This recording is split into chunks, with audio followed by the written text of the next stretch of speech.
Hello everyone, this is Satpal and you are watching option seller. और अगर आप option trading करते हो तो आपने एक बात जरूर सुनी होगी कि ऑप्शन बाइंग हमें लो वोलेटिलिटी में करनी चाहिए और ऑप्शन सेलिंग हमें हाई वोलेटिलिटी में करनी चाहिए। तो ये बात तो सभी बोलते हैं कि हाई वोलेटिलिटी में ऑप्शन सेलिंग करनी है, लो वोलेटिलिटी में ऑप्शन बाइंग करनी है।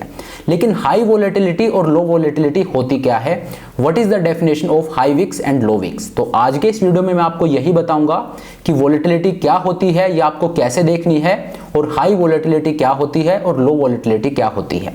तो चलिए इस वीडियो को शुरू करते हैं। तो देखिए, मैं हमेशा बोलता हूं कि being A option trader volatility आपकी फर्स्ट कंसीडरेशन होनी चाहिए। वोलेटिलिटी को आप इग्नोर नहीं कर सकते, क्योंकि ऑप्शन ट्रेडिंग में सबसे ज्यादा वाइटल चीज कोई है तो वो है वोलेटिलिटी। वोलेटिलिटी ऑप्शन प्रीमियम्स को ग्रेटली इफेक्ट करती है। तो आपको हमेशा ध्यान रखना है कोई भी ट्रेड इनिशिएट करने से पहले कि वोलेटिलिटी कहां पे है। वोलेटिलिटी के बेसिस पे ही आपको किसी भी ट्रेड को इनिशिएट करना है। तो वोलेटिलिटी इतनी जरूरी क्यों है, एक बार मैं आपको ये समझा देता हूं। देखिए, वोलेटिलिटी का मतलब होता है फियर। जो वोलेटिलिटी इंडेक्स होता है उसको फियर इंडेक्स भी बोला जाता है। वोलेटिलिटी एक लीडिंग इंडिकेटर है। ये मार्केट में आगे क्या हो सकता है उसको एंटिसिपेट करके आगे जो इवेंट्स हैं, क्या इवेंट प्ले आउट हो सकते हैं और उनका क्या असर हो सकता है। तो वोलेटिलिटी मार्केट में जब कोई इवेंट प्ले आउट होने वाला होता है उस टाइम पे बढ़ जाती है। जैसे मान लीजिए कोई इलेक्शन आने वाला है, आरबीआई की कोई मीटिंग है, एफएम की कोई मीटिंग है, इस तरह का कोई इवेंट जब आने वाला होता है तो वोलेटिलिटी है वो बढ़ने लग जाती है। और जब वोलेटिलिटी बढ़ती है तो जो ऑप्शन के प्रीमियम है वो भी बढ़ने लग जाते हैं, वो महंगे हो जाते हैं। तो वोलेटिलिटी के बढ़ने से ऑप्शंस के जो प्रीमियम्स हैं वो महंगे क्यों होते हैं, ये अब मैं आपको बता देता हूं। तो देखिए, जो इन्वेस्टर होते हैं जिन्होंने मार्केट में पोजीशन बना रखी है, वो अपनी पोजीशन के लिए इंश्योरेंस कैसे बाई करते हैं। जो ऑप्शंस होते हैं ये बेसिकली एक तरह का इंश्योरेंस होता है। जो होल्डिंग्स हैं, जो इन्वेस्टर हैं, वो इनको एज ए इंश्योरेंस यूज करते हैं। अगर आपने कुछ खरीद रखा है, कोई स्टॉक में आपने इन्वेस्ट कर रखा है, तो आप उसको किस तरह से हैज कर सकते हो। अगर आप एक पुट ऑप्शन खरीद लेते हो तो जो आपकी होल्डिंग है वो हैज हो जाती है। आपने एक इंश्योरेंस बाई कर लिया है और उस पुट ऑप्शन को खरीदने के लिए आप एक प्रीमियम पे करते हो। ये बिल्कुल ऐसे ही है कि आपने अपनी गाड़ी के लिए एक इंश्योरेंस बाई किया है और एक प्रीमियम पे कर दिया है। अब अगर आपकी गाड़ी को कुछ होता है तो जितना भी आपको लॉस होगा, जो भी आपका नुकसान होगा, वो सारा कंपनी पे करेगी, क्योंकि आपने इंश्योरेंस बाई कर रखा है। तो इंश्योरेंस का प्रीमियम सस्ता कब होता है और महंगा कब होता है, इस चीज को आप समझिए। देखिए, जब किसी चीज के होने का खतरा या फियर बढ़ जाता है उस टाइम पे अगर आप उस चीज का इंश्योरेंस करवाते हो तो उसका प्रीमियम आपको महंगा देना पड़ेगा। और जब खतरा बिल्कुल नहीं रहता, किसी चीज का कोई डर नहीं रहता, तो जो प्रीमियम है वो सस्ता रहता है। मान लीजिए किसी का घर है, वो रिवर बैंक पे है, नदी के एकदम किनारे पे उसका घर है। तो ये घर है, इस पर खतरा रहता है कि अगर फ्लड आती है तो इस घर को नुकसान हो सकता है। तो इस घर का अगर आप इंश्योरेंस करवाओगे तो वो महंगा होगा। वो महंगा क्यों होगा? क्योंकि यहाँ पे खतरा है, बहुत मुमकिन है कि फ्लड आए और इस घर को नुकसान हो। तो जो कंपनी है वो ज्यादा प्रीमियम चार्ज करेगी इस घर के इंश्योरेंस के लिए, क्योंकि यहाँ पे फ्लड आ सकती है और बहुत मुमकिन है कि जो इंश्योरेंस करवाया इस घर के लिए उसको क्लेम किया जाए। इस वजह से इसका प्रीमियम है ये ज्यादा होगा। लेकिन वहीं पे एक दूसरा घर है, वो एकदम सिटी के बीच में है, वहां पे किसी तरह का कोई खतरा नहीं है। तो अगर आप उस घर का इंश्योरेंस करवाते हो तो उसका प्रीमियम आपको कम पे करना पड़ेगा। और उसका रीजन ये है क्योंकि यहाँ पे किसी तरह का कोई खतरा नहीं है, कोई फियर नहीं है, इसीलिए इस घर के इंश्योरेंस का जो प्रीमियम है वो कम होगा। तो इंश्योरेंस का प्रीमियम है वो महंगा तब हो जाता है जब फियर होता है, जब रिस्क होता है। लेकिन जब फियर और रिस्क दोनों हट जाते हैं तो प्रीमियम है वो कम हो जाता है। और यही होता है स्टॉक मार्केट में भी। ऑप्शंस का प्रीमियम है ये बढ़ जाता है जब मार्केट में वोलेटिलिटी बढ़ती है तो, और ऑप्शन का प्रीमियम है ये कम हो जाता है जब मार्केट में वोलेटिलिटी कम रहती है तो। जैसा कि मैंने आपको बताया, वोलेटिलिटी है ये फियर इंडेक्स है। वोलेटिलिटी एंटिसिपेट करती है कि आगे मार्केट में क्या हो सकता है। जब भी कोई इवेंट आता है तो वोलेटिलिटी ऊपर चली जाती है। और इसीलिए जो इन्वेस्टर हैं वो ऑप्शन बाइंग करके अपने पोर्टफोलियो को हैज करते हैं। और क्योंकि वो इंश्योरेंस बाई कर रहे हैं और आगे मार्केट में फियर है, तो जो इंश्योरेंस वो बाई कर रहे हैं, जो ऑप्शन वो बाई कर रहे हैं, उनका प्रीमियम है वो इन्फ्लेटेड होगा।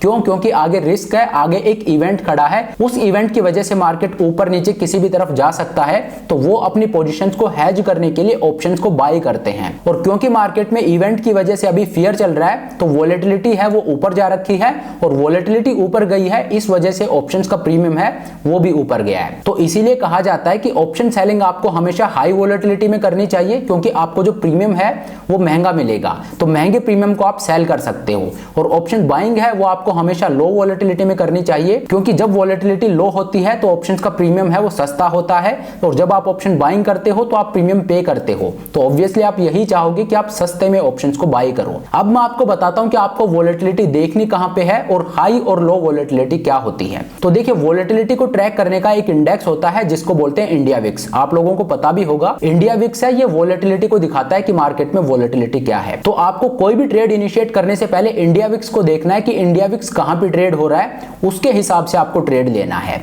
अब इंडिया विक्स को देख के आप किस तरह से ट्रेड ले सकते हो वो भी मैं आपको बताता हूं। देखिए, इंडिया विक्स अगर 16 या उससे नीचे रहता है तो ये कंसीडर किया जाता है कि ये लो वॉलेटिलिटी है, यहां पे आप ऑप्शन बाइंग कंसीडर कर सकते हो। वहीं अगर इंडिया विक्स 16 से और 21 तक रहता है, अगर इस रेंज में रहता है 16 से 20 या 21 तक, तो इसको मॉडरेट विक्स कंसीडर किया जाता है। इस रेंज में अगर इंडिया विक्स है तो इसका मतलब यह है कि मार्केट में ना तो वॉलेटिलिटी कम है और ना बहुत ज्यादा है, ये मॉडरेट विक्स होता है। और वहीं इंडिया विक्स अगर 21 या उसके ऊपर जाता है तो इसको हाई विक्स कंसीडर किया जाता है। यहां पे आपको ऑप्शन सेलिंग करनी चाहिए, क्योंकि इस टाइम पे जो ऑप्शंस के प्रीमियम्स हैं वो इन्फ्लेटेड होंगे, वो महंगे होंगे। तो अगर इंडिया विक्स 16 से नीचे है तो ये लो विक्स है, 16 से 20 या 21 तक है तो ये मॉडरेट है, और 21 या उससे ऊपर है तो ये हाई विक्स है। लेकिन अब आपको एक चीज का ध्यान रखना है, ऑप्शन सेलर है वो हमेशा ये चाहता है कि विक्स है वो हमेशा इन्फ्लेटेड रहे, ऊपर रहे, ताकि उसको महंगा प्रीमियम मिलता रहे बेचने के लिए। तो हाई विक्स है वो एक ऑप्शन सेलर के लिए फेवरेबल होता है, वो यही चाहता है कि विक्स है वो हाई रहे। लेकिन हाई विक्स में भी एक लिमिट है, वहां तक ही आपको ऑप्शन सेलिंग करनी है। अगर वॉलेटिलिटी उस लिमिट को क्रॉस करके ऊपर जाती है तो फिर आपको ऑप्शन सेलिंग नहीं करनी चाहिए। देखिए, 21 से ऊपर अगर विक्स रहता है तो ये हाई विक्स होता है, और 21 से और मान लीजिए 27 तक चला जाता है। मैंने अपना लेवल ये रखा है, अगर विक्स 27 को टच कर देता है तो उसके बाद मैं ट्रेडिंग नहीं करता हूं, क्योंकि उसके ऊपर जो विक्स जाता है वो एक डेंजरस लेवल हो जाता है विक्स का। अब मार्केट में बहुत वाइल्ड स्विंग आ सकते हैं, जो कि मैनेज करना या एडजस्ट करना बहुत मुश्किल हो सकता है। तो 27 के ऊपर अगर विक्स जाता है तो पर्सनली मैं ट्रेडिंग नहीं करता हूं, मैं ऑप्शन सेलिंग सिर्फ 27 विक्स तक करता हूं। उसके ऊपर का जो लेवल है ये डेंजरस हो जाता है, क्योंकि ऊपर की तरफ कोई कैप नहीं है। देखिए, कोविड में जब मार्केट गिरा था तब विक्स 90 प्लस चली गई थी। 90 प्लस विक्स का मतलब ये हो गया कि मार्केट में इतने वाइल्ड स्विंग आने वाले हैं कि जो दुनिया के best of the best traders हैं उनके लिए भी पोजीशंस को मैनेज करना मुश्किल होगा। तो विक्स अगर 27 या उससे ऊपर जाता है तो आपको ट्रेडिंग नहीं करनी चाहिए, ये आपका स्टॉप लॉस होना चाहिए, आपके पोर्टफोलियो का स्टॉप लॉस होना चाहिए। देखिए, स्टॉप लॉस इंडिविजुअल ट्रेड्स का ही नहीं होता है, आपके पोर्टफोलियो का भी एक स्टॉप लॉस होना चाहिए, और विक्स है इसको आपको एज ए स्टॉप लॉस लेके चलना चाहिए हमेशा। आपके ऑप्शन पोर्टफोलियो में जो इंडिविजुअल ट्रेड्स हैं उनका स्टॉप लॉस लेकर आप जरूर चलिए, लेकिन जो आपका ओवरऑल पोर्टफोलियो है उसका भी एक स्टॉप लॉस होना चाहिए। जो भी आपका कंफर्ट लेवल है, जो भी आपका रिस्क एपेटाइट है, उसके हिसाब से विक्स का एक नंबर आपका पोर्टफोलियो स्टॉप लॉस होना चाहिए कि विक्स अगर इससे ऊपर जाती है तो मैं अपने पोर्टफोलियो से एग्जिट हो जाऊंगा। तो देखिए, वॉलेटिलिटी को आपको इग्नोर नहीं करना है, वॉलेटिलिटी आपकी फर्स्ट कंसीडरेशन होनी चाहिए किसी भी ट्रेड को इनिशिएट करने से पहले। और आज के इस वीडियो में मैंने आपको यही बताया कि लो विक्स क्या होती है, मॉडरेट विक्स क्या होती है और हाई विक्स क्या होती है, और कहां पे विक्स को आपको as a portfolio stop loss रखना चाहिए